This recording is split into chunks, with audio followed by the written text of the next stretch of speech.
Caleb Morgan dropped to his knees in the blood-stained snow.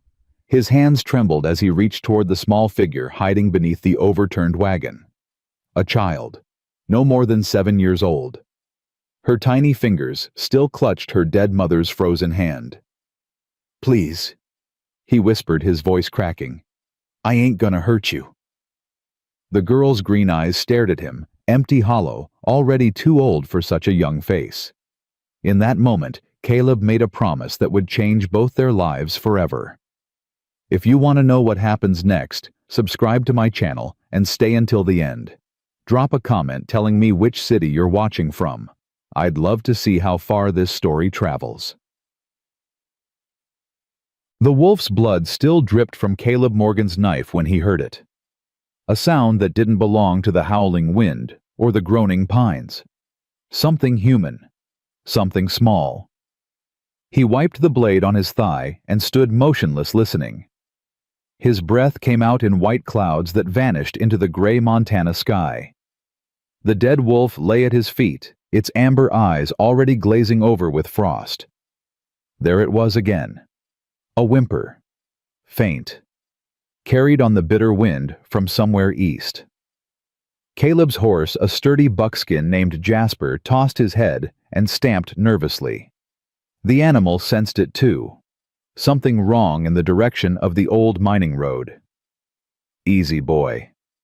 He mounted quickly, ignoring the ache in his bad leg, where a Confederate bullet had lodged itself 19 years ago. Some wounds never healed proper. Some just learned to live with you. The snow had started falling again, thick flakes that stuck to his beard and coated Jasper's mane. Caleb pulled his collar higher and urged the horse forward, following an instinct he couldn't name. He'd lived alone for 4 years now. 4 years since Ruth and little Lily had been taken by the scarlet fever that swept through Silver Creek in the spring of '79. 4 years of waking to empty silence, of cooking meals for one, of watching the sun set over mountains that no longer seemed beautiful. 4 years of existing without really living. The mining road appeared through the curtain of snow, a rutted path that wound up toward the abandoned Crane mining claims. Nobody used it anymore, not since the company moved operations further north. No reason for anyone to be out here in weather like this. Yet the tracks in the snow told a different story. Wagon wheels, deep grooves that spoke of heavy cargo, and alongside them, hoof prints, 3 horses, maybe 4, riding hard despite the treacherous conditions. Caleb's hand moved to the colt at his hip. Something about those tracks set his teeth on edge. The spacing was wrong. Whoever drove that wagon had been running from something, or someone. He followed the trail for nearly a mile before Jasper stopped, dead ears flattening against his skull. What is it? Then he saw it. The wagon lay on its side like a wounded animal, one wheel still spinning lazily in the wind. Canvas covering had been torn away, contents scattered across the snow clothes, a cracked mirror books with their pages fluttering like dying birds. And the blood. Dark stains spreading from beneath the wagon, already crystallizing in the cold. A woman's body lay face down in the crimson snow. Her arm stretched out toward something or someone she'd been trying to reach. Caleb dismounted slowly, rifle in hand. His eyes swept the perimeter, checking for danger, for the men who'd made those hoofprints. The tracks led away to the north, fresh enough that the riders couldn't be more than an hour ahead. They'd done what they came to do and left. He approached the woman carefully, though he already knew what he'd find. She was young, maybe 30, with auburn hair that spilled across the snow like autumn leaves. Her dress was simple, but well made. Not a frontier woman born to this harsh land, but someone from back east who'd ventured into country she didn't understand. The bullet wound in her back told him everything he needed to know. This wasn't an accident. This was murder. God Almighty, he breathed. That's when he heard it again. That small, broken sound that had led him here. Caleb's head snapped toward the overturned wagon. A slight movement. A flash of something beneath the torn canvas. He moved forward slowly, holstering his rifle and holding both hands where they could be seen. Whatever was under there had already witnessed horror beyond imagining, No need to add to the terror. "Hello." His voice came out rougher than intended. He softened it, tried again. "Anyone there?" Silence. But the canvas rippled slightly, betraying a presence. Caleb knelt in the snow, ignoring the cold that seeped through his trousers. He was close enough now to see beneath the wagon's edge, close enough to see the small figure pressed against the wooden bed, making herself as tiny as possible. A child. A little girl with tangled auburn hair and eyes the color of spring grass. Those eyes stared at him without blinking, without hope, without anything at all. In her small hands, she clutched a worn leather satchel against her chest, like a shield. Caleb's heart seized in his chest. She looked like Lily. Not exactly Lily had Ruth's dark hair and his own gray eyes. But something in the way this child held herself, the stubborn set of her jaw, despite the terror, the fierce grip on that satchel, as if she'd die before letting it go. "Hey there," he said softly. "My name's Caleb. Caleb Morgan. I ain't gonna hurt you." Nothing. Not a word. Not a sound. Just those empty green eyes watching him like he might be another monster in a world that had already shown her too many. "I know you're scared. I know something terrible happened here, but you can't stay under there, little one. Storm's coming worse. You'll freeze." Still nothing. Caleb sat back on his heels thinking. He'd helped birth calves and gentled wild horses. He'd held dying men on battlefields and watched the light leave their eyes. But nothing had prepared him for this, a child so broken by violence that she'd retreated somewhere he couldn't reach. "That your mama?" he asked, gently gesturing toward the woman in the snow. The girl's eyes flickered. Her grip on the satchel tightened. "I'm sorry," Caleb said, and meant it with everything in him. "I'm so sorry, little one." Something shifted in those green depths. Not trust, he hadn't earned that. But perhaps the beginning of recognition that he was different from whoever had done this terrible thing. "I'm gonna bury her proper," he continued. "Give her a Christian burial. She deserves that much. But I need you to come out first. Need to know you're safe." The child's gaze moved past him to her mother's body. For the first time, her composure cracked. Her lower lip trembled. A single tear carved a path through the grime on her cheek. "Mama told me to hide," she whispered. Her voice was hoarse, barely audible. "Said don't come out no matter what. Don't make a sound. Your mama was smart. She saved your life. She's dead now." The flat way she said it, like stating the weather, or the time of day, broke something inside Caleb that he thought had died years ago. "Yeah," he said. "She is. And I'm sorry for that. But you ain't dead. You're alive. And I reckon your mama would want you to stay that way." The girl considered this with a gravity that no child should possess. Then slowly she began to move, crawling out from beneath the wagon on hands and knees, still clutching that satchel, never taking her eyes off Caleb. She was smaller than he'd realized. Thin. The dress she wore was too light for this weather, and she shook with cold, or fear, or both. Bruises marked her wrists. Older wounds not from today. Someone had been cruel to this child long before today's horror. Caleb shrugged off his sheepskin coat and held it out to her. "Here, put this on." She hesitated, suspicion flickering in her eyes. "It ain't a trick," he said. "You're freezing. I got enough stubborn in me to keep warm without it." Another long moment of assessment. Then small fingers reached out and took the coat. She wrapped it around herself, drowning in its size, looking even younger and more vulnerable than before. "What's your name?" Caleb asked. "Grace." Barely a whisper. "Grace Harper." "That's a real pretty name. Who were those men, Grace? The ones who did this?" Her whole body went rigid. The satchel pressed tighter against her chest. "Bad men," she said. "They wanted Papa's things. Mama said we had to run. Said we had to find someone called Marshall Dawson before they caught us." "Your Papa, where is he?" "Dead." That same flat tone. "They killed him in the mine. Made it look like an accident. But Mama knew.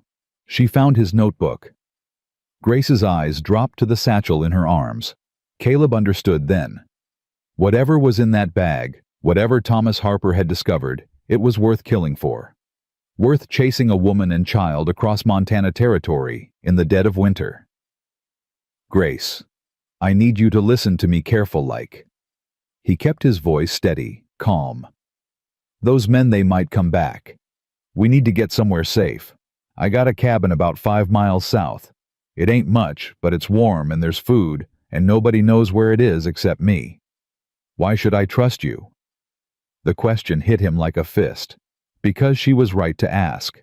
Because she'd already learned that adults lied, that they hurt, that they killed innocent women and left children to freeze in the snow. You shouldn't, he said honestly. You don't know me from Adam. All I can tell you is this, I ain't one of them.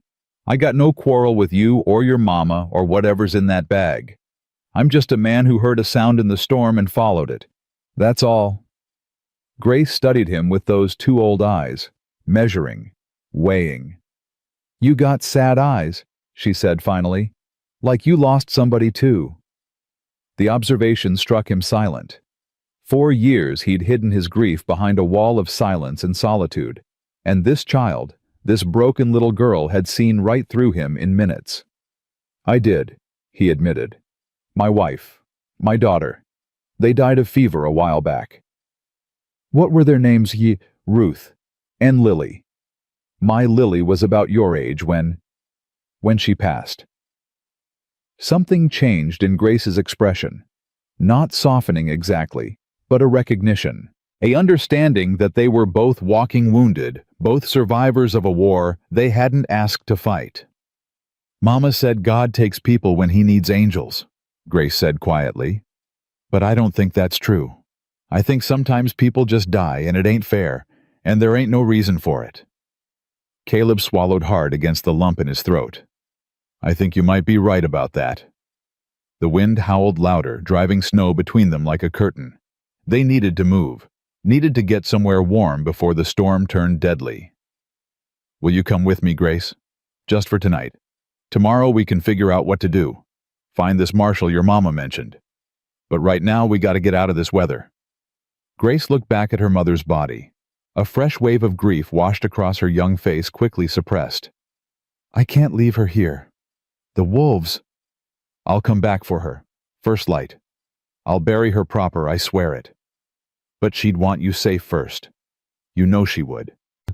A long, terrible pause. The snow fell harder. Grace shivered inside his coat. Okay, she whispered. Okay. Caleb rose slowly, not wanting to spook her. He retrieved his horse and led Jasper closer, then turned to lift Grace into the saddle. She flinched. Not dramatically, just a slight tensing, a reflexive pulling back. But Caleb caught it. He'd seen the same reaction in horses that had been beaten in dogs, that had learned to expect pain instead of kindness. I'm just going to help you up, he said carefully. That's all. Nothing more. Grace nodded, but her body remained rigid as his hands closed around her waist. She weighed almost nothing, a bundle of bones and fear wrapped in his oversized coat. He settled her in front of the saddle and mounted behind one arm, wrapped protectively around her small frame. She stiffened at the contact, then gradually by degrees allowed herself to lean back against his chest. Hold tight to that satchel, he told her. And hold tight to me. We got a long ride ahead. They turned away from the wagon and its cargo of death, heading south into the teeth of the storm. Behind them, the wind began to cover the tracks, erasing the evidence of violence, burying secrets beneath fresh snow. But some secrets refused to stay buried. As they rode, Grace spoke without prompting. Short sentences. Fragments of a nightmare. There were 3 of them. The man with the scar did the shooting. The others searched the wagon. They were looking for the notebook. Did they find it? No. Mama hid it in my dress before they stopped us. Told me not to tell no one. Said it was proof of what they did to Papa. Caleb's arm tightened around her. This child was carrying evidence of murder. Evidence someone was willing to kill to suppress. and now she was riding through a blizzard with a stranger placing her life in his hands because she had no other choice. "Grace, did they see you? The men who did this?" "I don't know. I was under the canvas, like Mama said. I heard them talking, heard them looking for something. Then they left." "But they didn't find you?" "No." Small mercy. The only one in this whole tragic mess. The snow fell heavier now, reducing visibility to a few yards. Caleb navigated by instinct and memory, following landmarks he'd memorized over 4 years of solitary existence. A distinctive rock formation here, a twisted pine there, signposts on a map only he could read. Grace had stopped talking. Her shivering had intensified despite the coat and his body heat. He needed to get her warm soon, or the cold would claim her as surely as those bullets had claimed her mother. "Almost there," he said, more to himself than to her. "Just a little further." An hour later, or what felt like an hour in the endless white, the cabin materialized through the storm. A small structure of solid log smoke, rising from the chimney where he'd banked the fire before leaving that morning. The most beautiful sight Caleb had seen in years. He dismounted quickly, lifting Grace down with careful hands. She swayed on her feet, exhausted and half frozen, but still clutched that satchel like her life depended on it, which it probably did. "Inside," he said, guiding her toward the door. "I'll see to the horse and be right behind you." She hesitated at the threshold, looking back at him with those haunted green eyes. "You'll come back?" The question pierced him. Such a simple thing to ask, and such a profound one. Would he return, or would he abandon her like so many others had? "I'll be 5 minutes," he promised. "Count 'em if you want. I'll be right back." Grace nodded once and disappeared inside. Caleb led Jasper to the small stable attached to the cabin's north wall. His hands moved automatically, unsaddling, brushing, feeding, while his mind raced through possibilities and dangers. Those men would discover they hadn't recovered the notebook. They'd realize someone had survived, and they'd come looking. He had a few days, maybe. Time for the storm to pass and the roads to clear. Time for them to realize their mistake and retrace their steps. Time for Grace to rest, to eat, to recover some fraction of her strength. Then decisions would have to be made. When he entered the cabin, he found Grace standing exactly where he'd left her, just inside the door. She hadn't moved toward the fire, hadn't sat down, hadn't done anything except wait. "You can come in proper," he said gently. "Sit by the fire. Get warm. I'm dripping on your floor." The concern was so incongruous, so absurdly normal given what she'd endured, that Caleb almost laughed. Almost. "Floors survived worse. Come on." He guided her to the chair nearest the hearth, then busied himself building up the fire and heating water. Grace watched his every movement with that unnerving attention, tracking him like a wild animal watching a potential threat. "You hungry?" he asked. "I don't know." "When's the last time you ate?" She had to think about it. "Yesterday morning. Mama had some bread. She gave me most of hers." Nearly 2 days without proper food. Caleb felt a fresh surge of anger at the men who'd done this, who'd left a child to starve and freeze without a second thought. "I'll make something," he said. "Nothing fancy, but it'll fill you up." He set about preparing a simple stew from the provisions in his larder. Salt pork, potatoes, some dried vegetables. Not much, but hot and nourishing. While it cooked, he pulled a blanket from his bed and wrapped it around Grace's shoulders. She accepted it without protest, her eyes following him as he moved around the small cabin. "This where you live?" she asked. 4 years now, since Ruth and Lily passed. "It's quiet." "Yeah, I reckon that's why I chose it." Grace considered this. "Quiet can be good. Quiet means nobody's coming." The observation twisted something in his chest. This child had learned to associate silence with safety, noise with danger. What kind of life had she lived before today's horror? "Nobody's coming tonight," he assured her. "Storm's too bad. We're safe here. For now. He couldn't argue with that, so he didn't try. When the stew was ready, he filled 2 bowls and set one before Grace. She ate slowly, methodically, rationing each bite, as though unsure when her next meal might come. Another learned behavior, another sign of hardship that predated this nightmare. "Grace," he said carefully, "those bruises on your wrists. They ain't from today." Her spoon paused midway to her mouth. Her eyes flickered to the marks, then away. "Papa sometimes got angry," she said quietly. "When he'd been drinking. Mama said it wasn't really him, that the drink made him mean." Caleb's jaw tightened. Thomas Harper, whoever he'd been, whatever evidence he'd gathered had hurt his own daughter, had left marks on a child's skin. It didn't excuse his murder, but it complicated Caleb's feelings about the man considerably. "Ain't nobody got the right to hurt a child," he said firmly. "Don't matter if they're drinking or not. That ain't how a man treats his family." Grace looked up at him, something flickering in her eyes. Surprise, maybe. Or the beginning of something like trust. "Mama said the same thing. That's why we were leaving. Why she had the notebook. She said once people knew what he'd found out, we'd have enough money to go somewhere new, somewhere he couldn't follow. She was trying to protect you." "She always protected me." Grace's voice wavered for the first time since leaving the wagon. "Even at the end, she was protecting me." The tears came then, silent at first, sliding down her cheeks unheeded. Then harder, her small body shaking with sobs she'd been holding back for hours. Caleb froze, uncertain. He hadn't comforted a crying child since Lily. Hadn't held anyone since Ruth took her last breath in his arms 4 years ago. But some instincts ran deeper than grief. He moved to kneel beside her chair, gathering her into his arms with gentle hands. She stiffened for a moment, that same flinching reflex, then collapsed against him, crying into his shirt, with all the anguish a 7-year-old shouldn't have to carry. "I got you," he murmured, one hand stroking her tangled hair. "I got you. Let it out." How long they stayed like that he couldn't say. Long enough for the fire to burn low and the stew to grow cold on the table.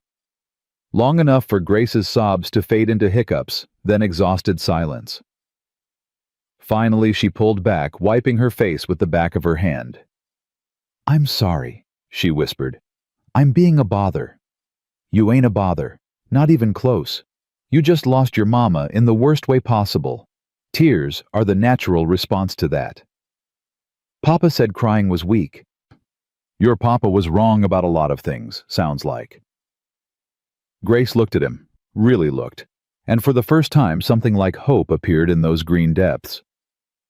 "You're different," she said, "from other grown-ups." "How so?" "You say what you mean. You don't pretend things are fine when they ain't." "Never saw much point in pretending.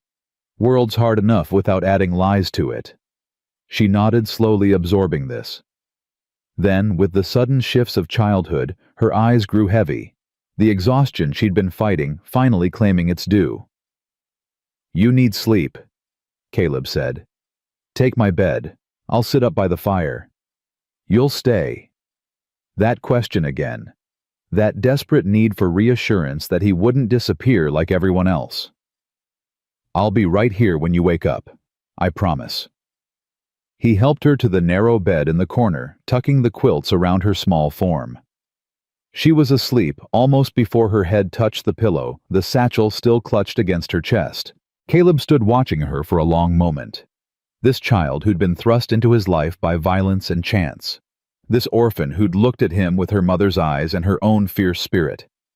He thought of Lily, of the empty years since her death, of the hollow man he'd become in her absence. He thought of Ruth's voice, gentle and certain, telling him that God worked in mysterious ways. Maybe this was what she'd meant. Maybe losing one family had been preparing him to save another.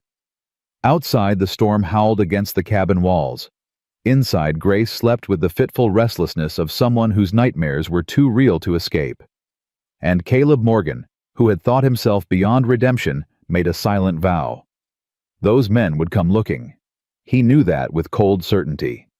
Whatever was in that notebook, whatever truth Thomas Harper had died for, it was dangerous enough to kill for. And they wouldn't stop until they'd silenced everyone who knew. But they would have to go through him first. He settled into the chair beside the bed rifle across his knees and waited for dawn. The fire crackled. The wind screamed. And somewhere in the darkness the wolves began to howl. Caleb didn't move. He'd found something worth protecting again. And this time, he would not fail. Grace woke screaming. Caleb was on his feet before his eyes fully opened, rifle in hand, scanning the cabin for threats. But there was no intruder, no danger except the ones living inside a 7-year-old's mind. "Mama! Mama! No!"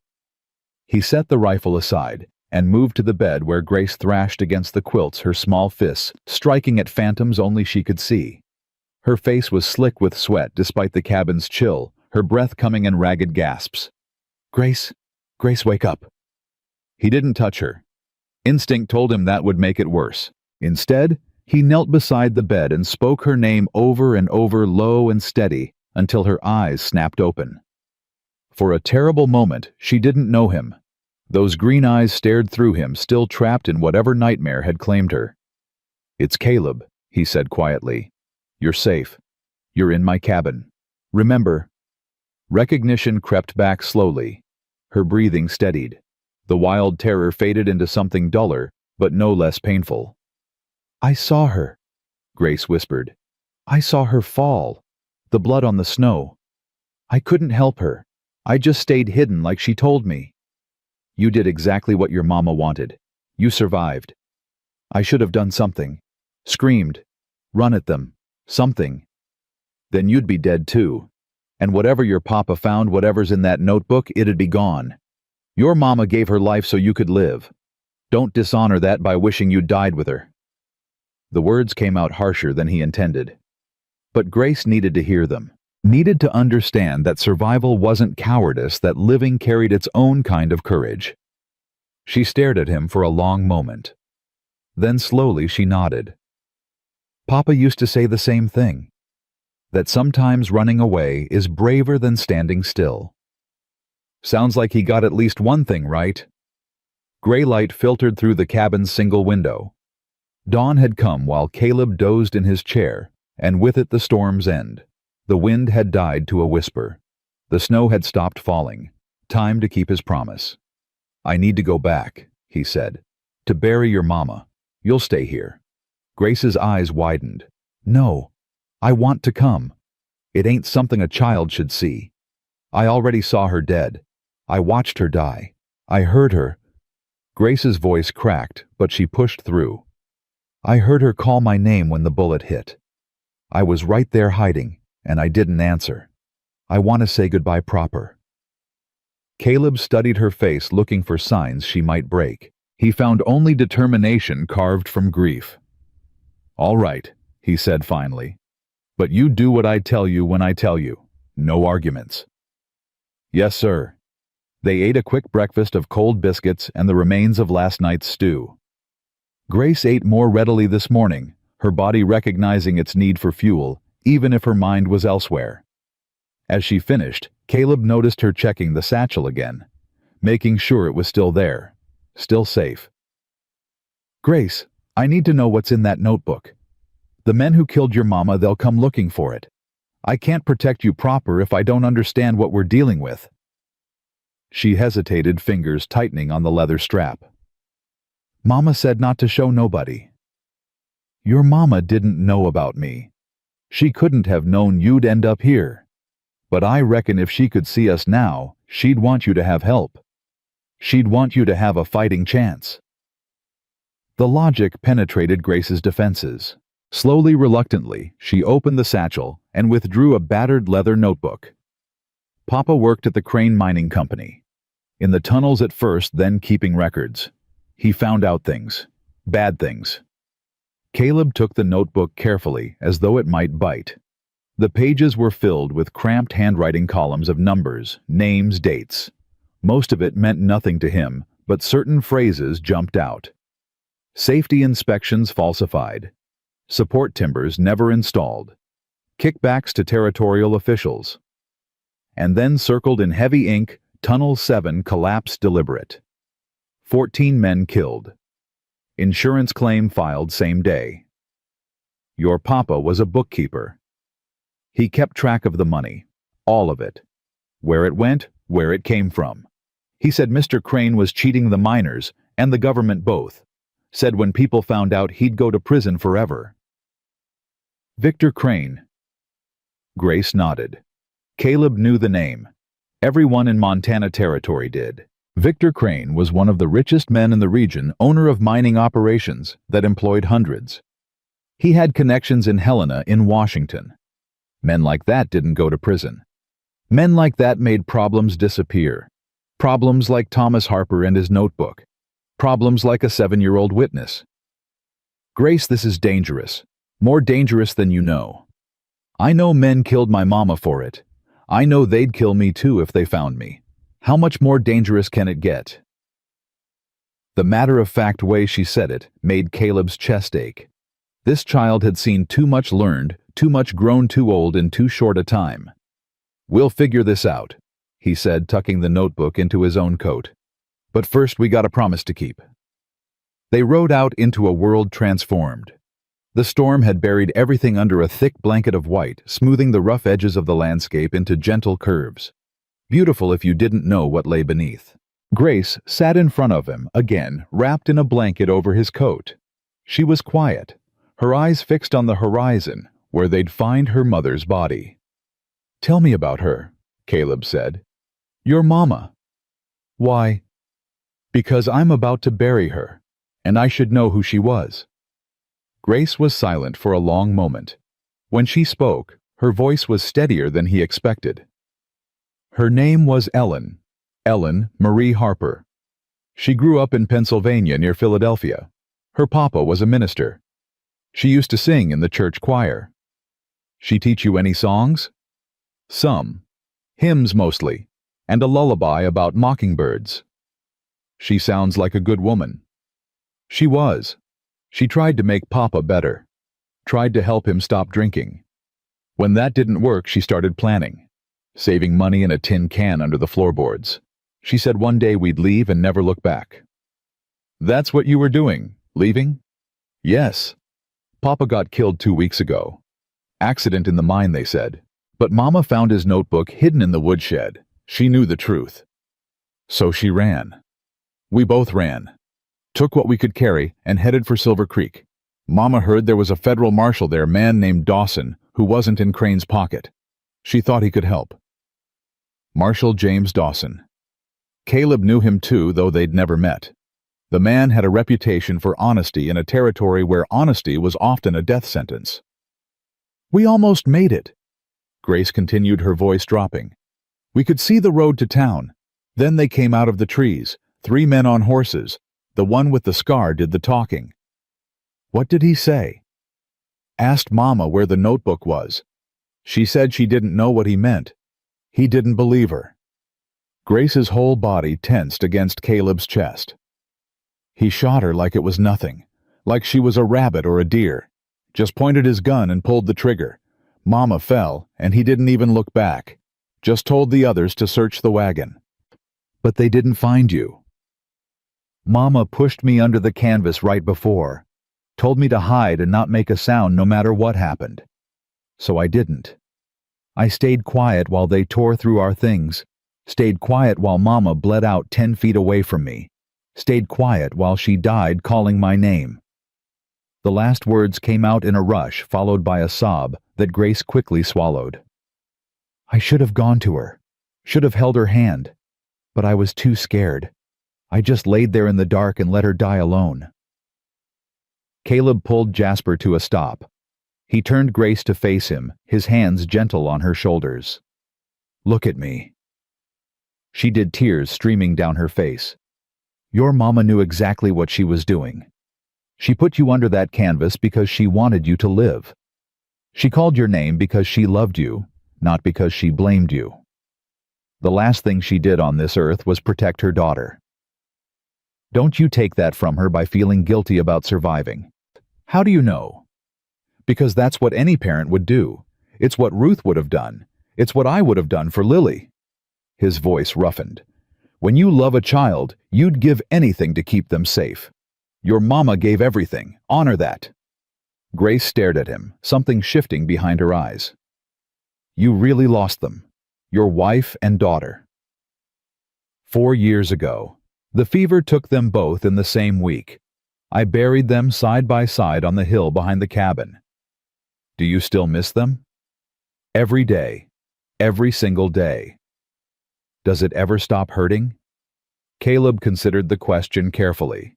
Grace deserved the truth, not comfortable lies. No, he said finally. It doesn't stop. But it changes. The sharp edges wear down some. You learn to carry it instead of being crushed by it. That's all any of us can do. Grace absorbed this, then nodded slowly. Thank you, she said, for telling me true. They rode on. The wagon came into view an hour later, half buried in fresh snow. Caleb dismounted first, checking the perimeter before helping Grace down. The scene was exactly as he'd left it, except now Ellen Harper's body was barely visible beneath its white shroud. Grace walked toward her mother with deliberate steps. She didn't cry, didn't speak, just stood looking down at the shape in the snow. Then she knelt and brushed the powder away from Ellen's face. She looks peaceful, Grace said quietly, like she's sleeping. That's a mercy. Can I have a minute before you start? Caleb moved away, giving her privacy for her grief. He checked the wagon more thoroughly than before, looking for anything useful they might need. Blankets, a small cooking pot, a sewing kit, a Bible with Ellen Harper's name inscribed on the first page, and hidden in a false bottom of a trunk, a small pouch of coins. Not much, but enough to matter. He gathered what seemed worth taking and loaded it onto Jasper. When he turned back, Grace was still kneeling beside her mother, her lips moving in silent conversation. Finally, she stood and walked back to him. I told her goodbye. I told her you were going to take care of me now, that I'd be okay. Caleb's throat tightened. I aim to make that true. The ground was frozen iron beneath the snow. Caleb worked for over an hour with the small shovel from the wagon, hacking through ice and earth, while Grace sat nearby wrapped in blankets against the cold. His shoulders burned, his hands blistered through his gloves, but he kept digging until he had something that approximated a proper grave. He carried Ellen Harper to her rest as gently as if she were sleeping, laid her down with her hands crossed over her chest, covered her with the quilt from the wagon, the one that still smelled faintly of lavender. Then he filled in the grave and fashioned a cross from broken wagon planks. You want to say some words? He asked Grace. She nodded and stepped forward, the Bible clutched in her small hands. The Lord is my shepherd. She began, her voice clear and steady. I shall not want. He maketh me to lie down in green pastures. He leadeth me beside the still waters. He restoreth my soul. Caleb removed his hat and bowed his head. He hadn't prayed since Ruth and Lily died, hadn't seen the point. But standing here with this brave child, watching her bid farewell to the woman who'd given everything for her, he found himself mouthing the familiar words. Yea, though I walk through the valley of the shadow of death, I will fear no evil, for thou art with me. Grace's voice wavered, but didn't break. Thy rod and thy staff, they comfort me. Thou preparest a table before me in the presence of mine enemies. Thou anointest my head with oil. My cup runneth over. She looked up at Caleb, tears flowing freely now. Surely goodness and mercy shall follow me all the days of my life, and I will dwell in the house of the Lord forever. Amen, Caleb said. Amen, Grace whispered. They stood in silence for a long moment. Then Grace reached into her pocket and withdrew something small, pressing it into the mound of earth. What's that? Caleb asked. A button. From Mama's Sunday dress. She gave it to me when I was little. Said as long as I had it, she'd always be with me. Grace's hand lingered on the grave. Now she can have it back, so she won't be lonely. The simple gesture broke something open in Caleb's chest. He thought of Lily's wooden toys still sitting on a shelf in his cabin, of Ruth's shawl hanging by the door, of all the small objects that carried enormous weight. "Your mama raised you right," he said, his voice rough. "She'd be proud of who you are." Grace looked up at him. "You think so? I know so." They left the grave behind and rode for Silver Creek. Caleb had decided during the burial that they couldn't hide forever. The storm had bought them time, but the men who killed Ellen would eventually piece together what happened. Better to get ahead of it. Find Marshall Dawson. Get the notebook into official hands. The town appeared in late afternoon, a collection of wooden buildings clustered around a single main street. Smoke rose from a dozen chimneys.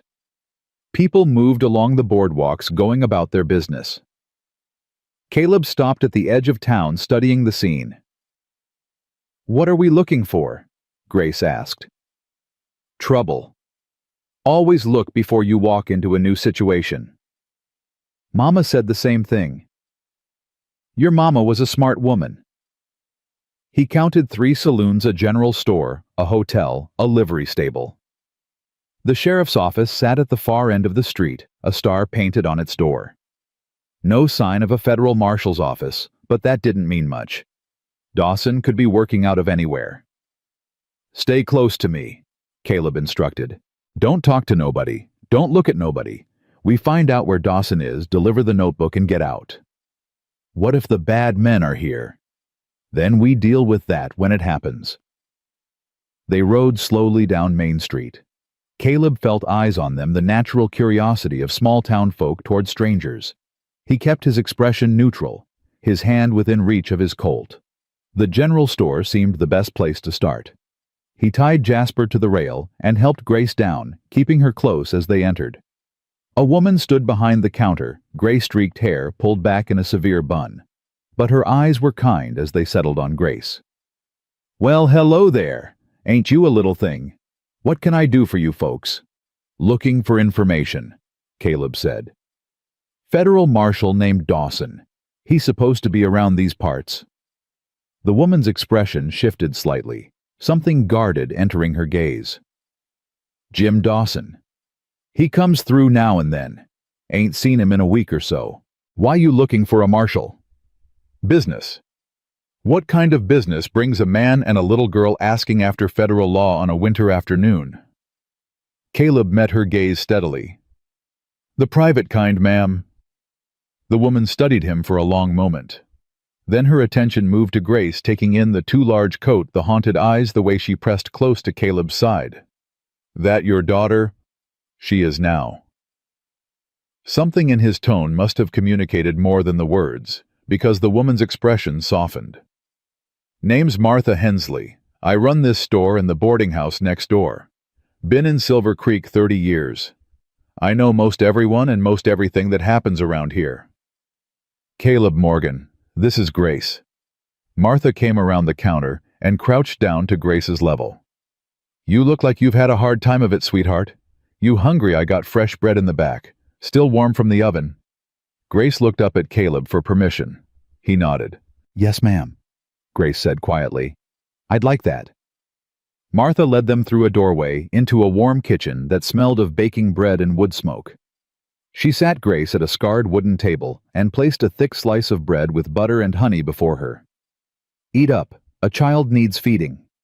While Grace ate, Martha turned her attention back to Caleb. "Now then, you want to tell me what's really going on, because a man don't ride into town with a little girl who ain't his looking for a federal marshal without a story behind it." Caleb considered his options. Martha Hensley seemed trustworthy, but seemed wasn't the same as was. Still, they needed help, needed allies. "Her mama was killed yesterday," he said, keeping his voice low. "About 5 miles north of here. Shot down by men who were after something her husband found. Something that could hurt some powerful people." Martha's face went pale.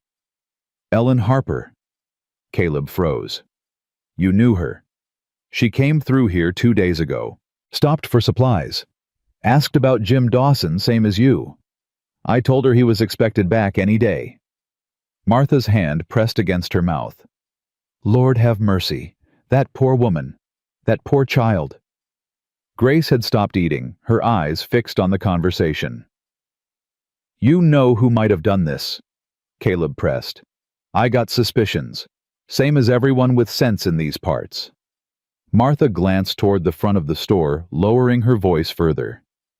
Victor Crane's name gets whispered when bad things happen to people who cross him. But nobody says it out loud. Nobody dares. Crane Mining Company. The same. Tom Harper worked for them before his accident. And his widow just happens to get killed on her way to talk to a federal marshal. Martha shook her head. That ain't coincidence. Is there anyone in this town we can trust? Anyone who might help? Martha thought for a moment. Pastor Cole at the church. He's a good man. Gives sanctuary to those who need it. And Doc Williams, though he drinks too much. Beyond that, she shrugged helplessly.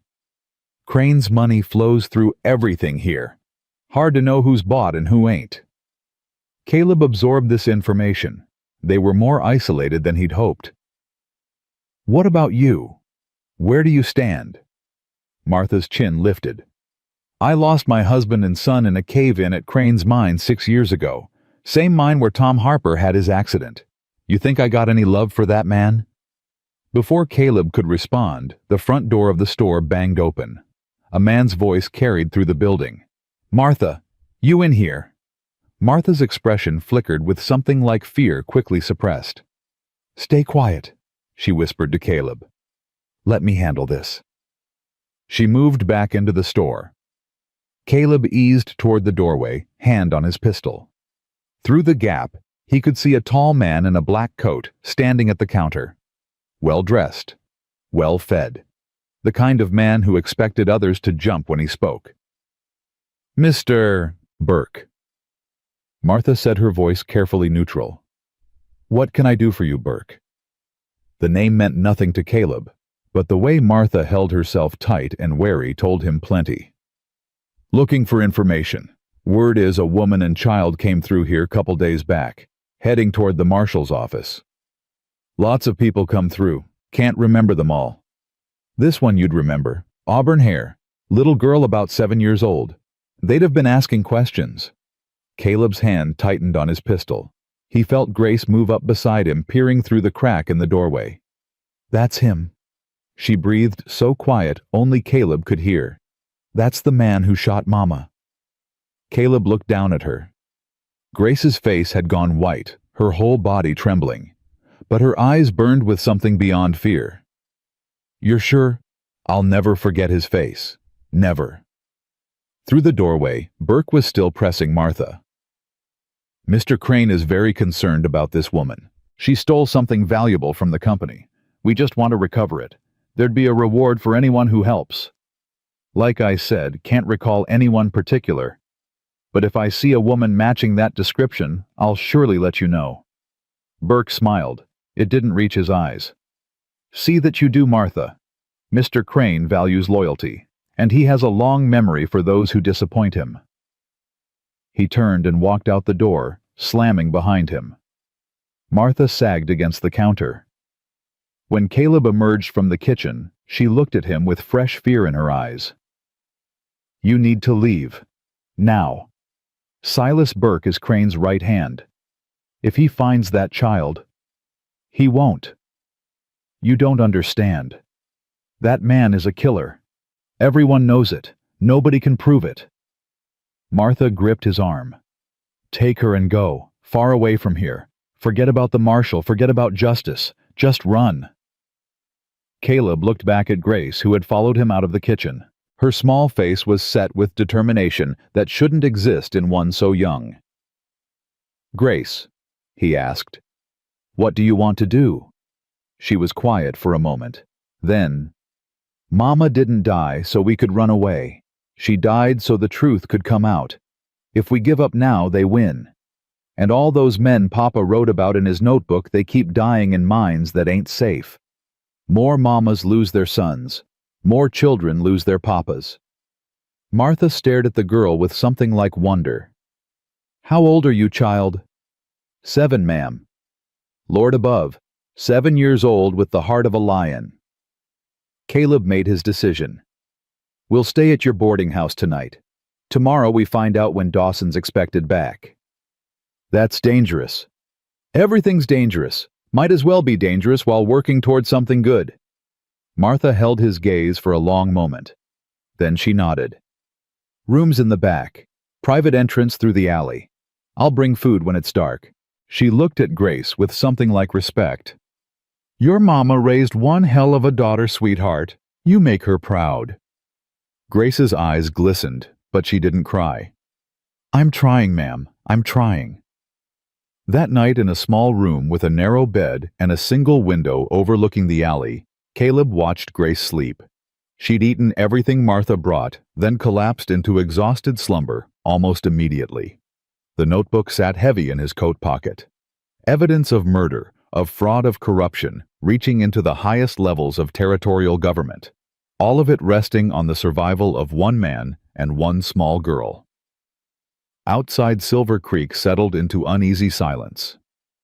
Somewhere in that darkness, Silas Burke was hunting, asking questions, getting closer. Caleb checked his pistol one more time and settled into the chair by the window. He'd found something worth protecting, something worth fighting for. And tomorrow, the fight would truly begin. 3 days passed without sign of Marshal Dawson. Caleb grew more restless with each hour. Martha brought news from the town when she delivered their meals, and none of it was good. Silas Burke had doubled his inquiries. 2 more men had arrived from the Crane Mining headquarters. Rewards were being offered for information about the Harper woman's whereabouts. People are starting to talk, Martha warned on the 3rd evening. Someone saw a man and child ride in the day after the storm. It's only a matter of time before Burke puts it together. We can't wait much longer. Dawson sent word he'd be back by week's end. 3 more days, maybe 4. Caleb shook his head. We don't have 3 days. Grace sat at the small table practicing her letters on a piece of paper Martha had given her. She looked up at the adults' tense conversation. What if we don't wait for the marshal to come here? She asked. What if we go find him? He could be anywhere in the territory, sweetheart. But he's coming from somewhere. If we ride out to meet him, we get away from the bad men and find help at the same time. Caleb and Martha exchanged glances. The logic was sound if risky. Do you know which direction Dawson travels from? Caleb asked. Usually comes in from the east. Helena way. There's a stage road that runs through Miller's Pass. How far? 2 days hard riding in good weather. Longer with a child. Grace set down her pencil. I can ride hard. Mama and I traveled for a week before they caught us. I didn't slow her down none. The determination in her voice reminded Caleb painfully of Lily. His daughter had possessed that same stubborn streak, that same refusal to be treated as less capable than she was. We leave before dawn, he decided. Martha, I need supplies. Food for a week. Ammunition if you've got it. I'll have everything ready. That night, Caleb couldn't sleep. He sat by the window, watching the alley below, turning plans over in his mind. Every option carried risk. Staying meant eventual discovery. Running meant traveling exposed through territory where Burke's men could be anywhere. You're worried. Grace's voice startled him. She'd woken without sound, and now stood beside his chair, her small face pale in the moonlight. Thought you were sleeping. I was pretending, so you wouldn't fret about me. Caleb almost smiled. That's supposed to be my job, fretting about you. Mama used to fret. Papa too when he wasn't drinking. I got used to pretending so they wouldn't worry worse. She climbed into the chair across from him, pulling her knees to her chest. In the darkness, she looked even smaller than usual, more vulnerable. Can I ask you something? She said. Anything. When your daughter died, did you want to die too? The question hit him like a physical blow. He stared at Grace, at her 2 old eyes, at the weight of understanding behind them. Yes, he admitted. For a long while I did. What stopped you? I don't rightly know. Cowardice maybe, or stubbornness. Woke up each morning expecting not to care about seeing another sunset and somehow kept waking up anyway. Grace nodded slowly. I felt that way after Papa died, after Mama too. Like there wasn't any point to anything anymore. Do you still feel that way? She considered the question seriously. Sometimes, but less since you found me. You make me feel like maybe there's still good things ahead, even if I can't see them yet. Caleb's throat tightened. There are good things ahead, Grace. I promise you that. You keep making promises. I keep meaning them. A small smile touched her lips. I know. That's why I believe you. They sat in comfortable silence for a while, watching the moon track across the narrow strip of sky visible through the window. Then Grace spoke again. Caleb! What happens after we find the marshal and given the notebook? Justice, hopefully. The men who hurt your mama get punished. Crane gets exposed for what he did. I mean, what happens to me? The question he'd been avoiding. The one that had no easy answer. What do you want to happen? Grace was quiet for a long moment. When she spoke, her voice was barely above a whisper. I want to stay with you. In your cabin. I want to learn to ride proper and tend the animals and maybe have a garden when spring comes. I want...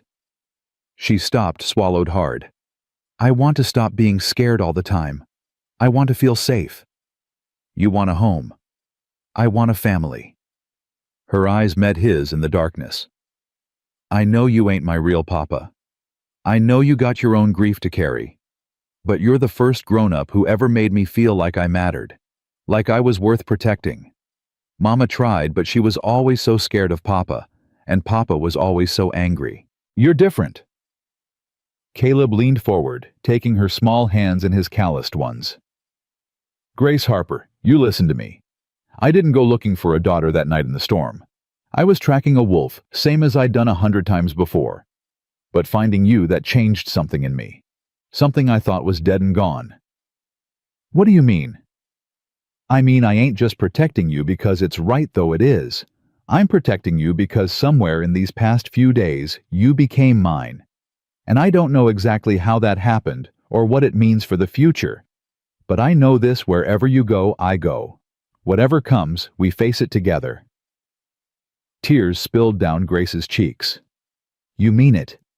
I mean it with everything I got. She launched herself into his arms, burying her face against his chest.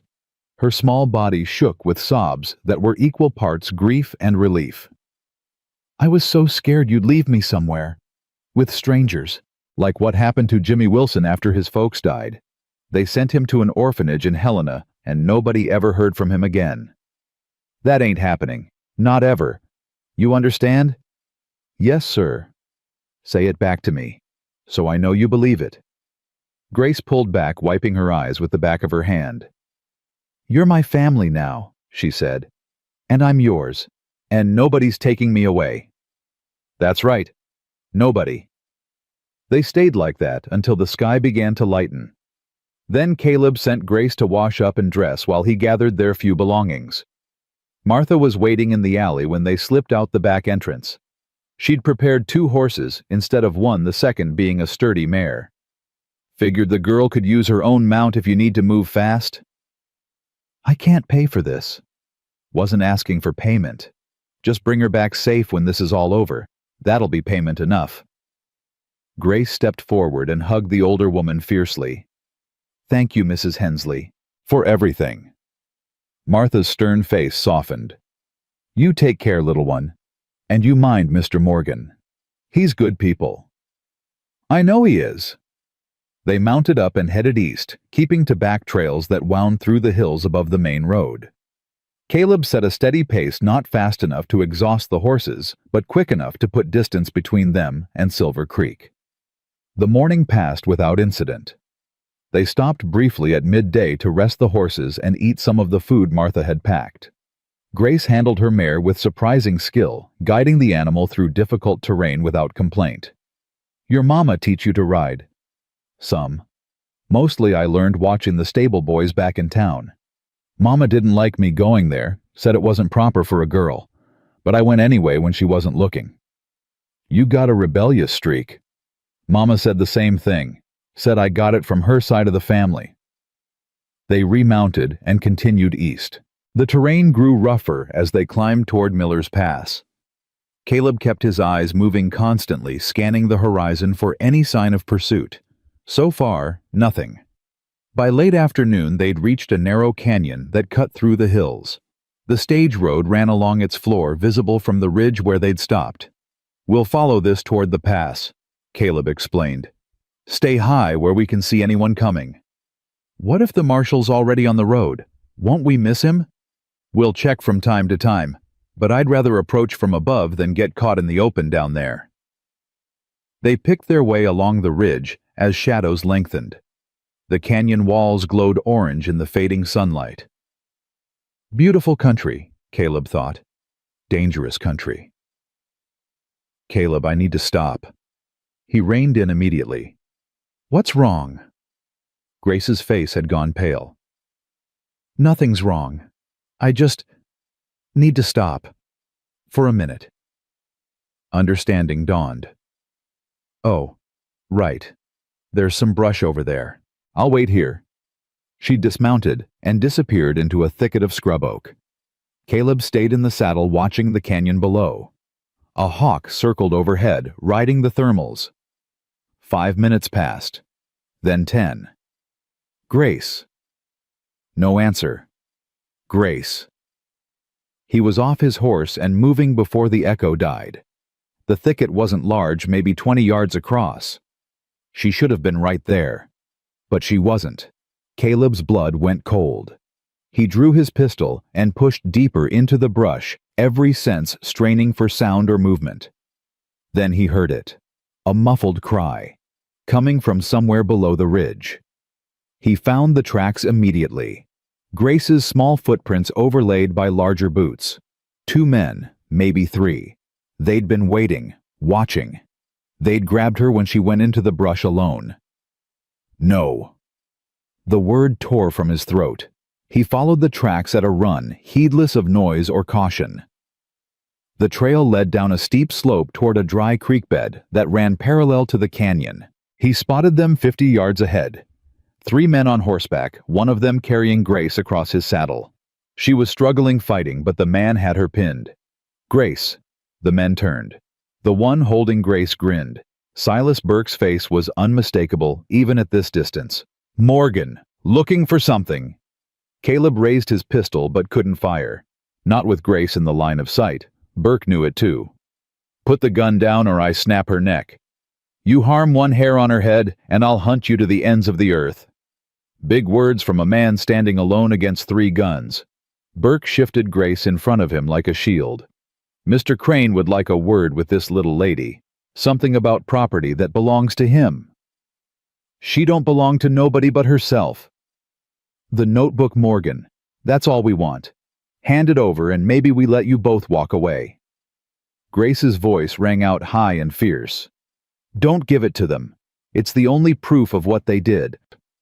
Burke's hand clamped over her mouth. Quiet, brat. Caleb's mind raced. He couldn't shoot without risking Grace. Couldn't comply without condemning both of them. Burke would never let witnesses live, notebook or no notebook. Let me see her face, he said, stalling. Need to know she's unharmed. She's fine, for now. That ain't good enough. Burke hesitated, then removed his hand from Grace's mouth. She immediately bit down on his wrist. Hard. He yelped and jerked back. Grace threw herself sideways, tumbling off the horse and hitting the ground hard. She rolled and scrambled toward a cluster of rocks. Caleb fired. The shot caught one of Burke's men in the shoulder, spinning him from his saddle. The second man raised his rifle, but Caleb was already moving, diving behind a boulder as bullets kicked up dirt around him. Grace, stay down. I'm okay. He could see her now, pressed flat behind the rocks, small but safe for the moment. Burke was cursing, trying to control his spooked horse while drawing his weapon. Caleb fired again. The shot went wide, but it forced Burke to take cover. A rifle cracked from somewhere above them. One of the remaining men fell. Then, a voice Caleb didn't recognize boomed across the creek bed. "Federal Marshal, drop your weapons!" Burke's head snapped toward the ridge. A man on horseback had appeared against the sunset rifle, already trained on the remaining outlaws. More men emerged behind him, fanning out to cut off escape routes. "This ain't your business, Dawson." "Murder makes it my business. Kidnapping a child makes it personal. Now drop the damn gun, or I drop you." For a long moment, Burke didn't move. His eyes found Caleb's across the distance, and the hate in them was bottomless. Then he threw his gun down and raised his hands. Caleb was already running. He reached Grace as she emerged from behind the rocks, scooping her into his arms and holding her so tight she squeaked. "You're okay. Thank God you're okay." "I fought back, like you would've. You scared me half to death. I'm sorry." "Don't be sorry. You did good." He pulled back to look at her. "You did real good." Marshal James Dawson rode up and dismounted. He was a big man, broad-shouldered and gray-bearded, with the weathered face of someone who'd spent decades in hard country. His eyes moved between Caleb Grace and the prisoners his deputies were securing. "You'd be Caleb Morgan," he said. "Martha Hensley sent word you might be coming this direction." "She's a good woman." "Best there is." Dawson crouched down to Grace's level. "And you must be Grace Harper. Your mama was a brave lady coming all this way to find me." Grace's chin lifted. "She was the bravest person I ever knew." "I believe that." The marshal straightened. "I hear you've got something for me. Something that might put some bad men away for a long time." Caleb reached into his coat and withdrew the notebook. It felt lighter now somehow, the weight of responsibility shifting to broader shoulders. "Everything's in here. Names, dates, money trails. Evidence of murder and corruption going back years." Dawson took the notebook with something like reverence. "Tom Harper was a good man. Came to me 6 months ago scared but determined. Said he'd stumbled onto something that could bring down an empire. I told him to gather proof and bring it to me when he had enough." The marshal's face darkened. "I didn't know they'd kill him before he could. They killed his wife too. Shot her down in cold blood right in front of their daughter." Dawson's gaze moved to Grace with new understanding. "I'm sorry, child. More sorry than I can say. But I promise you this, what your parents sacrificed for won't be wasted. Victor Crane and everyone who works for him will answer for what they've done." "Will they hang?" The question was asked without malice. Simple curiosity about justice. "If the evidence supports it, yes. Some of them will hang." Grace nodded. "Good." One of the deputies approached. "Marshal, what do we do with Burke?" "Chain him good. He rides in the wagon with the others. I want him alive to testify." Dawson turned back to Caleb. "You and the girl will need to come to Helena. There'll be questions, depositions, a trial eventually." "How long?" "Could be weeks, months even. Case this big takes time." Caleb felt Grace's hand slip into his. Her fingers were cold, trembling slightly. "We'll do whatever's needed," he said. "But the girl's been through enough. I won't let anyone badger her or make her relive things she shouldn't have to." "Fair enough. We'll be gentle as we can." Dawson extended his hand. "You did good, Morgan, keeping her safe, keeping that notebook out of Crane's hands. A lot of men would have looked the other way. Wasn't an option. It's always an option, just not one good men choose." They made camp that night in a sheltered hollow near the creek. The deputies kept watch over the prisoners, while Dawson sat with Caleb and Grace by a small fire. Grace had been quiet since the confrontation. She ate the food that was offered and answered questions when asked, but her eyes had that distant look that worried Caleb. "You okay?" he asked when they were alone. "I thought they had me. When that man grabbed me, I thought it was over, that I'd never see you again." "But you fought. You got away." "Because you taught me to. That first morning when you showed me how to watch for danger, how to run and hide if trouble came. I remembered. Caleb reached out and brushed a strand of hair from her face. Grace, I'm sorry. I should have been more careful. Should have checked that thicket before letting you go alone. It ain't your fault. They were waiting, probably been following us all day. Still, I should have protected you better. Grace shook her head firmly. You came for me. Soon as you knew something was wrong, you came running. That's what matters. I'll always come for you, no matter what. I know. She leaned against his shoulder.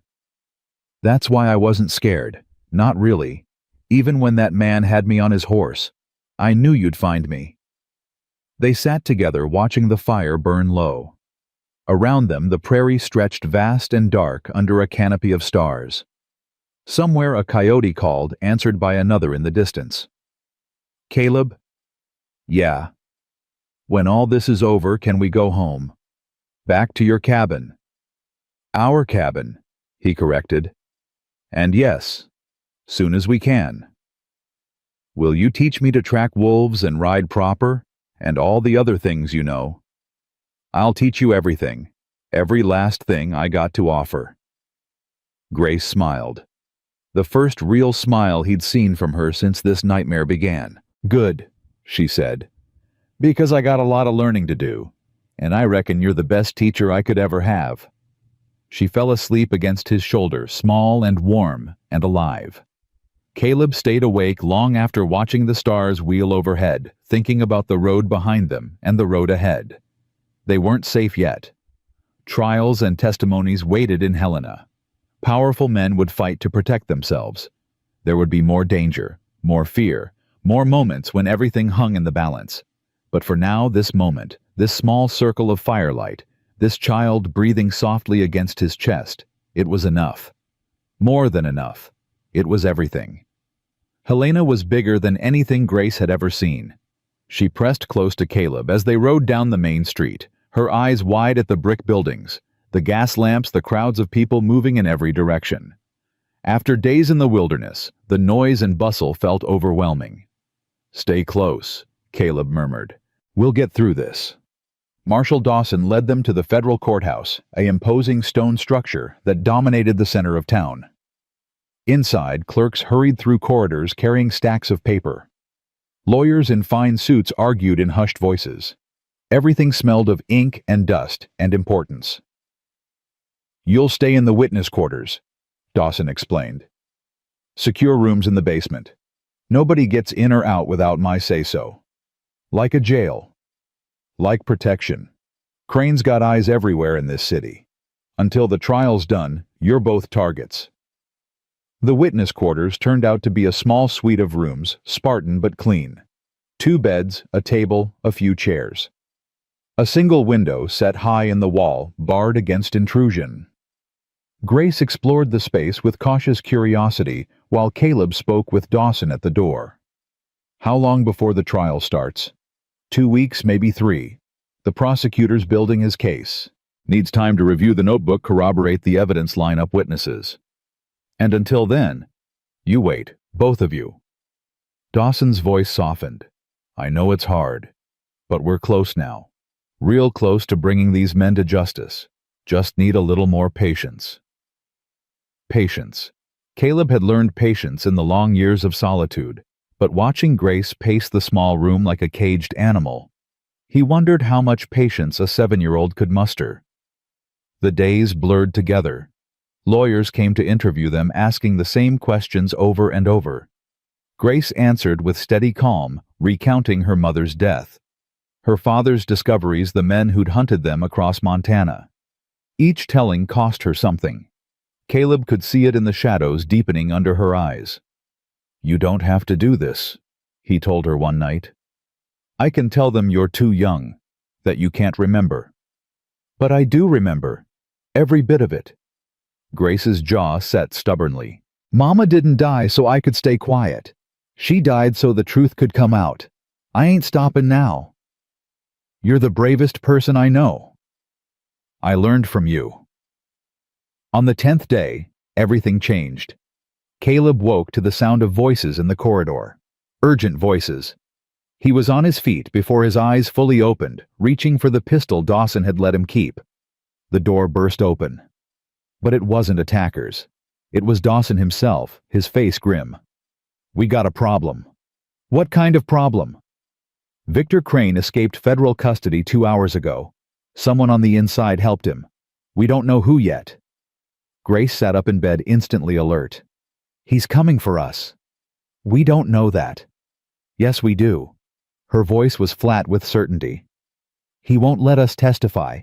He'll do whatever it takes to stop us." Dawson exchanged a look with Caleb. The child was right. They all knew it. "I'm doubling the guards, moving you to a more secure location." "Where?" "Fort Harrison. Military installation 20 miles north. Crane's reach doesn't extend there." They left within the hour, bundled into a covered wagon with 6 armed deputies riding escort. Grace huddled against Caleb, her eyes fixed on the canvas covering, as though she could see through it to whatever dangers lurked outside. "It's gonna be okay," he told her. "You don't know that." "No, but I believe it. And sometimes, belief is all we got." The road to Fort Harrison wound through forested hills. Caleb kept his pistol ready, watching for any sign of ambush. The deputies rode in tense silence, hands never far from their weapons. They were 2 miles from the fort when the shooting started. The first shot took the lead deputy from his saddle. The second spooked the horses into chaos. Suddenly, men were emerging from the trees on both sides of the road, rifles blazing. "Get down!" Caleb threw himself over Grace as bullets punched through the wagon's canvas. He could hear the deputies returning fire horses, screaming men shouting, "Under the seat! Now!" Grace scrambled into the small space beneath the wagon's bench, while Caleb kicked out the rear canvas and started shooting. He caught one attacker in the chest, another in the leg. But there were too many. 8, maybe 10 men against their depleted escort. A bullet grazed his shoulder. He barely felt it. "Morgan, we gotta move." Dawson appeared at the wagon's edge, blood streaming from a cut on his forehead. Half the deputies were down. The rest were falling back toward a rocky outcropping 50 yards away. "Grace, come on!" He pulled her from under the seat, and they ran. Bullets kicked up dirt around their feet. Grace stumbled twice, but kept moving. Caleb's wounded shoulder screamed as he lifted her over a fallen log. They reached the rocks as another deputy fell. Now it was just Dawson, Caleb, Grace, and 2 surviving men against Crane's small army. "How many rounds you got?" 12, maybe 15. "Make 'em count." The attackers pressed forward, using the wagon for cover. Caleb fired carefully, conserving ammunition, dropping a man with each shot. But they kept coming. "We can't hold them," one of the deputies gasped. "There's too many." Grace tugged at Caleb's sleeve. "There's a gully behind us. I saw it when we ran. If we can get to it, maybe we can circle around." Caleb risked a glance back. She was right. A narrow wash cut through the hillside, hidden by brush. Might lead somewhere. Might lead nowhere. But staying meant dying. "Dawson, cover us." "What are you doing?" "Getting her out. Whatever happens, keep shooting." He grabbed Grace and ran. More bullets, a hot sting across his ribs. Then they were sliding down into the gully, tumbling through mud and dead leaves. "Keep moving. Don't stop." The gully wound uphill away from the fight. Caleb could hear the gunfire fading behind them, but didn't slow. His shoulder burned. His side was wet with blood. None of it mattered. Only Grace mattered. They emerged onto a ridge overlooking the valley. Below, the battle still raged. But now Caleb could see something else. Riders approaching from the north. A column of blue-coated cavalry, their guidons snapping in the wind. "The fort," he breathed. They heard the shooting. The cavalry hit Crane's men like a wave, breaking on rocks. In minutes, the ambush became a rout. Attackers scattered into the trees, pursued by soldiers. Others threw down their weapons and surrendered. Grace sagged against Caleb's chest. Is it over? I think so. I think it's finally over. They made their way back down to the road as the cavalry commander took control of the scene. Dawson had survived, though barely. 3 deputies lay dead. The wagon was destroyed, but they were alive. A sergeant approached, taking in Caleb's wounds with professional concern. "You need a doctor, sir." "I need to know if Crane was with them." "We captured most of the attackers, questioning them now. Find out where Crane is. He's the one behind all this." The questioning took an hour. Caleb refused treatment until he had answers, despite Grace's worried protests. Finally, a young lieutenant approached with news. "One of the prisoners is talking. Says Crane's holed up at an abandoned mining camp about 10 miles east, place called Dead Man's Hollow." "How many men with him?" 4, maybe 5. Rest were here." Caleb started to rise. Dawson's hand on his shoulder stopped him. "You're in no condition to go after him. He'll run. Every minute we wait, he gets further away." "Then let the cavalry handle it." "The cavalry don't know that terrain. I do." Caleb's eyes met the marshal's. "I tracked wolves through those hills for 4 years. I know every ravine, every hiding spot. I can find him." "And what about her?" Dawson gestured to Grace, who sat wrapped in a soldier's coat watching them with hollow eyes. Caleb hesitated. He couldn't take her with him, couldn't leave her either. The conflict tore at him. Grace stood and walked over. Her face was pale but determined. "Go," she said. "Grace? He killed my mama. He'll keep killing unless someone stops him. You're the only one who can." She took his hand, her small fingers cold against his skin. "I'll be safe here with the soldiers. You finish this." "I don't want to leave you." "You ain't leaving me. You're protecting me. Same as always. Just from further away." Caleb knelt, ignoring the pain that lanced through his shoulder. "I'll come back. I swear it." "I know you will. You always keep your promises." He pulled her into a fierce embrace, memorizing the feel of her small body, the smell of her hair, the steady beat of her heart. Then he let go. "Watch her," he told Dawson. "With your life." "You have my word." Caleb mounted a cavalry horse and rode east, toward Dead Man's Hollow, toward Victor Crane, toward the end of this nightmare, one way or another. The mining camp appeared as dusk fell, a cluster of abandoned buildings, huddled at the base of a cliff. No lights burned, no smoke rose, but fresh tracks led into the narrow canyon that served as the only entrance. Caleb dismounted and approached on foot, using every skill 4 years of solitude had taught him. He moved like a ghost through the fading light, pistol-drawn senses straining. He found the first guard slumped against a boulder, asleep or drunk. Either way, he'd never wake. Caleb's knife saw to that. The second was more alert, but died just as quietly. 2 more waited near the largest building. Caleb took them both with a single rifle shot, each moving before they could return fire. Years of hunting wolves had made him precise. Merciful. Then there was only Crane. Caleb kicked in the door and found him sitting behind a desk, a glass of whiskey in one hand and a pistol in the other. The mining baron looked older than Caleb expected, smaller. Without his empire of money and murder, he was just a man, a frightened man. "Morgan." Crane didn't seem surprised. "I wondered when you'd come." "Put the gun down." "Why? So you can drag me back to hang? I think not." "You're gonna answer for what you did, all of it. The miners you killed, the families you destroyed, Ellen Harper and her daughter." The Harper woman was unfortunate, a loose end that needed tying. She was a mother. She was trying to protect her child. "And you've become quite attached to that child, haven't you?" Crane's lips curved in something like a smile. "The noble rancher and his orphan ward, how touching." Caleb's finger tightened on the trigger. "One more word about her, and I'll forget I came to bring you back alive." "Is that what you came for, Justice?" Crane laughed bitterly. "There is no justice. Not for men like me. I own judges. I own senators. Even if you drag me back to Helena, I'll be free within a year. And then, He raised his glass in mock toast. "Then I'll tie up every loose end, starting with that little girl." Something snapped inside Caleb. He didn't remember crossing the room, didn't remember knocking the gun from Crane's hand, only remembered the satisfaction of his fist connecting with the man's face again and again until Crane lay bloody and broken on the floor. "You don't get to threaten her." Caleb set his voice strange even to his own ears.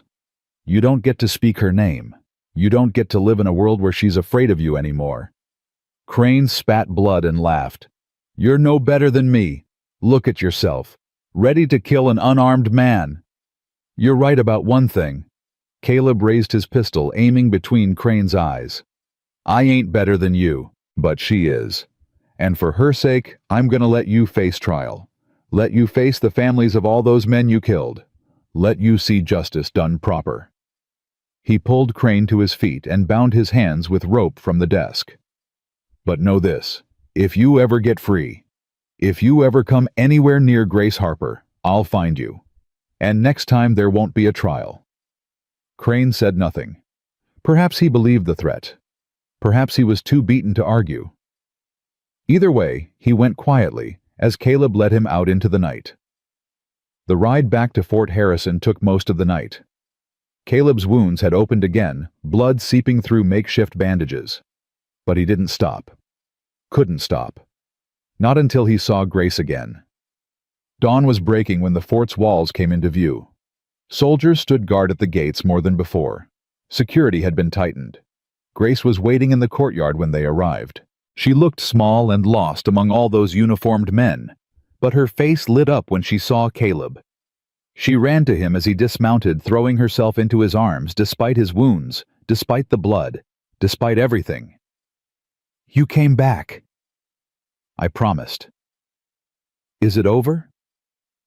Caleb looked at Crane being led away by soldiers, at Dawson emerging from the headquarters building, at the sun rising over the mountains, painting the world in shades of gold. "Yeah," he said, holding Grace tight. "It's over." They stood together in the early morning light, two broken people who'd found each other in a storm and held on through everything that followed. Behind them, a monster was finally caged. Ahead, a future waited to be written. But for now, this moment was enough. This child in his arms.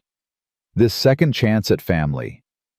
This love he hadn't known he was still capable of feeling. "Let's go home," Grace whispered. "Soon," Caleb promised.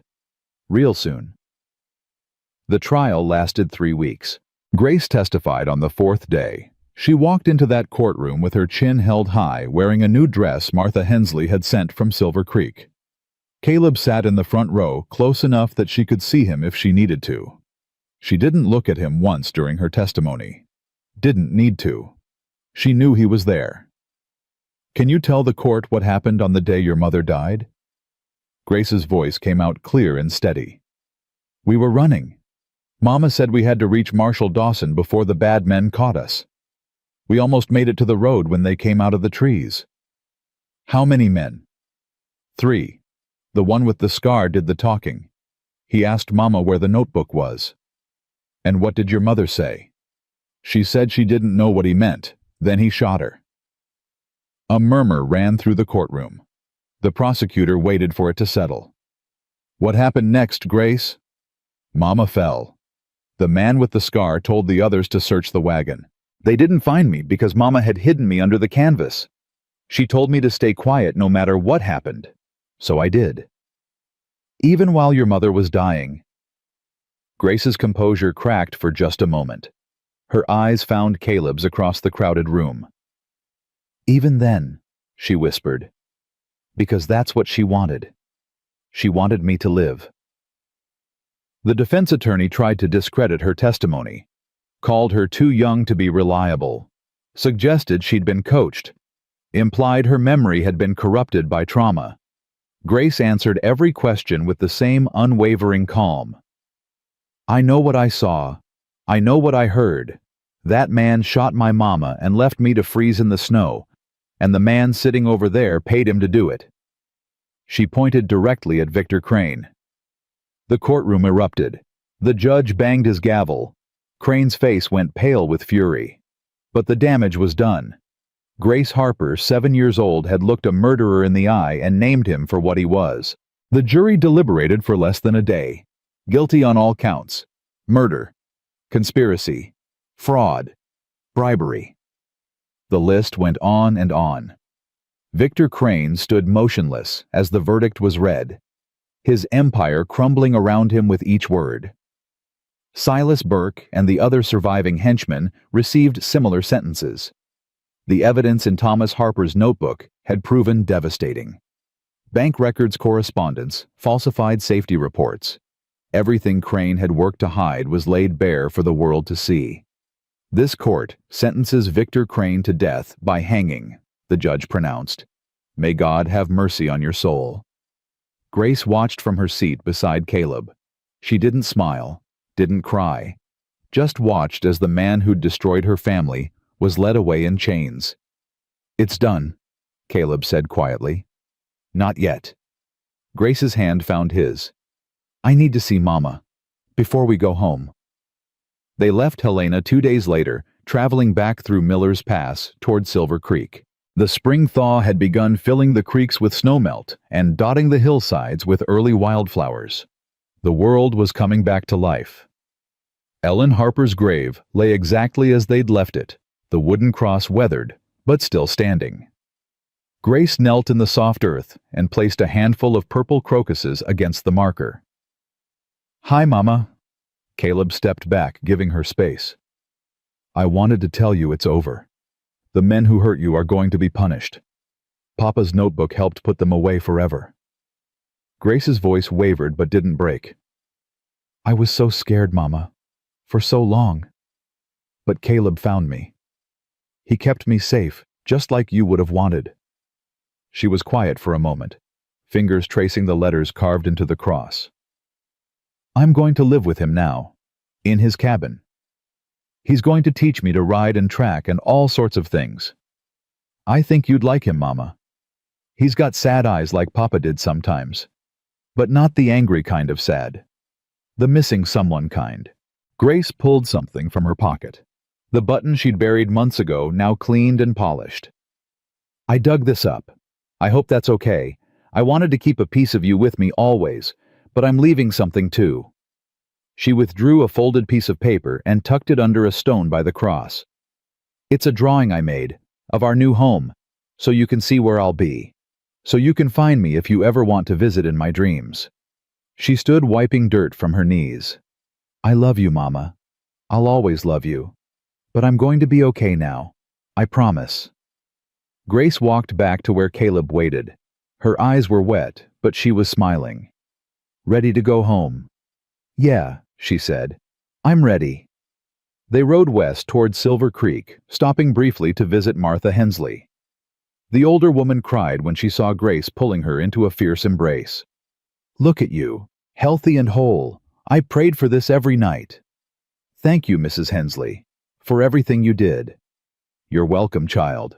You're welcome 1,000 times over. Martha turned to Caleb with a knowing look. I hear congratulations are in order.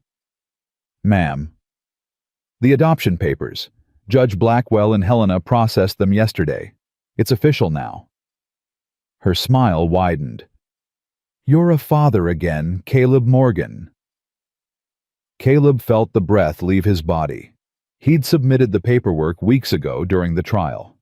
Hadn't dared to hope it would be approved so quickly. Is it true? Grace asked, her voice small and wondering. You're really my pa now. For real. For real, he managed. If you still want that. Grace threw herself into his arms with enough force to stagger him. Of course I want that. I wanted it from the first night.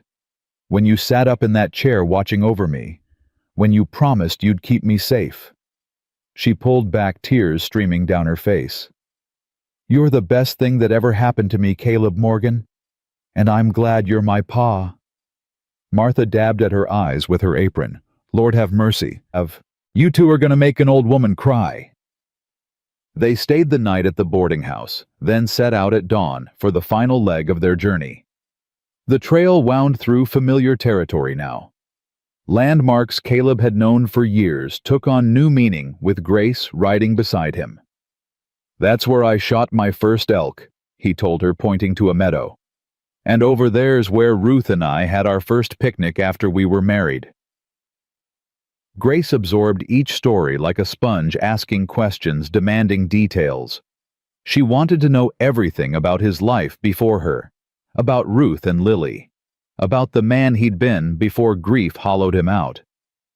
"Were you happy before they died?" "Happiest I'd ever been. Thought nothing could touch us. Thought we had forever." "Do you think you can be happy again?" "With me?" Caleb considered the question carefully. Grace deserved honesty always. "I already am," he said finally. "Different kind of happy than before. Won't pretend otherwise. But happy just the same. Maybe even more so because I know what it's like to lose everything. Makes holding on that much sweeter." Grace smiled. "That's a good answer." "You think so?" "Mama would have thought so. She always said the deepest joy comes from walking through the deepest pain." "Your mama was a wise woman." "She was, and now I got a wise pa to keep teaching me." The cabin appeared in late afternoon, exactly as they'd left it weeks ago. Snow still clung to the north-facing eaves, but the pasture had begun to green. Jasper whinnied from the stable, recognizing his home. Grace dismounted and stood in the yard, turning slowly to take it all in. "It's smaller than I remembered." "Too small." "No." She smiled up at him. "Just right." They spent the first days cleaning and repairing. Winter had been hard on the cabin, and Caleb had been gone longer than ever before. Grace threw herself into every task with enthusiasm, sweeping floors, washing windows, organizing the supplies they'd brought from town. "Where should I put my things?" she asked, holding the small bundle of possessions she'd accumulated. Caleb pointed to the shelf he'd cleared months ago, that first night when she was still a half-frozen stranger. "That's yours. Has been since the beginning." Grace arranged her treasures carefully. The button from her mother's dress, the locket with her parents' portraits, the small knife Caleb had given her, the Bible that had belonged to Ellen Harper. And something new. A carved wooden horse Caleb had been working on during quiet moments in Helena.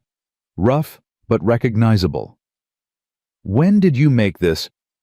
"During the trial. Needed something to do with my hands while we waited." Grace held the little horse up to the light. "It looks like Jasper." "That was the idea. Figured every girl needs a horse, even a wooden one." She placed it in the center of her shelf, the position of honor. "It's perfect. Thank you, Pa." The word still caught him off guard, still made his heart clench in ways he couldn't explain. 4 years he'd lived without hearing it. 4 years of silence where a child's voice should have been. "You're welcome, sweetheart." Spring came fully in the weeks that followed. Caleb taught Grace to fish in the creek behind the cabin, taught her to identify animal tracks and edible plants, taught her to shoot with the small rifle he'd bought in Silver Creek, watching with pride as her aim improved day by day. She taught him things too: how to laugh again, how to look forward instead of always back, how to let someone pass the walls he'd built so carefully around his wounded heart. "Tell me about Lily," she asked one evening as they sat on the porch watching the sunset. "What was she like?" Caleb was quiet for a moment. The question didn't hurt the way it once would have. Instead, it felt like an invitation, a chance to share something precious. "She was stubborn," he said. "Lord, was she stubborn. Once she got an idea in her head, nothing could shake it loose. Ruth used to say she got it from me. What else? She loved animals, would try to bring home every stray creature she found. Baby birds, injured rabbits, once even a skunk." He chuckled at the memory. Ruth nearly had a fit over that one. "Did she look like you?" "Had her mama's eyes, dark brown, almost black. But my chin, or so Ruth claimed, and my laugh." Grace leaned against his shoulder. "I wish I could have met her." "She would have liked you. You've got the same spirit, the same fire." You think so? I know so. They sat in comfortable silence as the last light faded from the sky.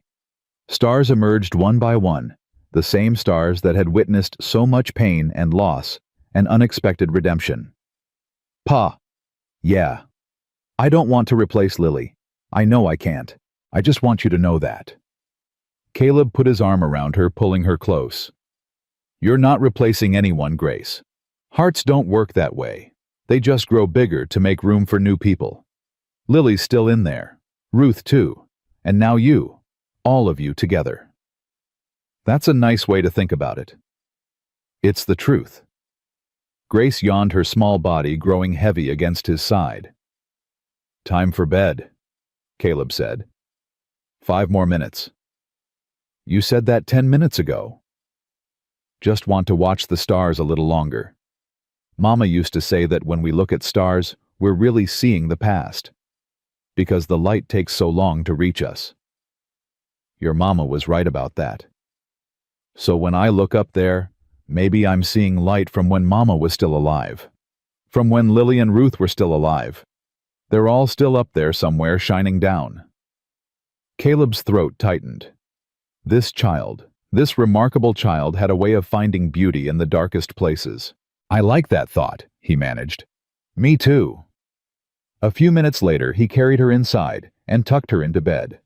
She was asleep before he finished pulling up the quilts, her face peaceful in a way it hadn't been during those first terrible nights. Caleb sat in his chair by the fire watching her sleep. He thought about the journey that had brought them here. The storm, the wagon, the gunfights and trials, and long nights of fear. He thought about Ruth and Lily buried on the hill behind the cabin. About Ellen Harper resting in peace, knowing her daughter was safe. About all the loss and grief that had shaped both their lives. And he thought about the future. Grace growing up here, learning the land, becoming strong and capable. Birthdays and holidays and ordinary days that would stack up into a lifetime. Arguments and laughter and everything in between. A family. Imperfect and scarred, but real. Outside, a wolf howled in the distance, the same sound that had led him to Grace in the first place. Caleb smiled at the irony. He'd gone out that night to hunt a predator and found a daughter instead. Life had a way of surprising you. Thank you, he whispered into the darkness. To Ruth, to Lily, to whatever force had guided his path through the snow that night. Thank you for giving me another chance. The fire crackled. Grace murmured in her sleep. And Caleb Morgan, who had thought himself beyond redemption, felt something he hadn't experienced in 4 long years. Peace. The months turned. Summer came with its long days and warm nights. Grace grew taller, stronger, more confident. She learned to ride properly, to track game, to read the weather in the clouds. She learned to cook and mend and keep house. She learned 100 skills that would serve her well in this hard country. But she also learned gentler things. How to press wildflowers between pages. How to sing the old hymns her mother had loved. How to sit quietly and watch the world without needing to fill the silence with words. On the anniversary of their meeting, Caleb woke to find Grace already up, standing by the window watching the snowfall. It's just like that first night, she said softly. Remember? I remember. So much has changed since then. Everything's changed. Grace turned to face him. At 8 years old now, she was losing the roundness of early childhood. Her face was longer, more defined, but her eyes were the same. Green as spring grass, filled with wisdom beyond her years. I used to have nightmares, she said. About Mama. About the men who chased us. About being alone. I know. I heard you sometimes. I don't have them anymore. Haven't for months. She crossed to where he sat and climbed into his lap, something she still did, despite being almost too big for it. Because of you. Because I know you'll always be there. Caleb held her tight, breathing in the scent of her hair. I'll always be there, Grace, no matter what. That's a promise. I know, Pa. I've always known. They sat together as the snow fell outside, two people who had found each other in the darkest of circumstances and built something beautiful from the wreckage. A family, forged in fire and loss and love. Grace Harper Morgan, daughter by choice, not by blood. Living proof that hope could survive anything. And Caleb Morgan, father again, against all odds. A broken man made whole by a child's trust. Outside, the winter wind howled across the prairie, but inside the cabin there was warmth and light, and the quiet certainty that comes from knowing exactly where you belong. They were home. They were family. And nothing would ever take that away.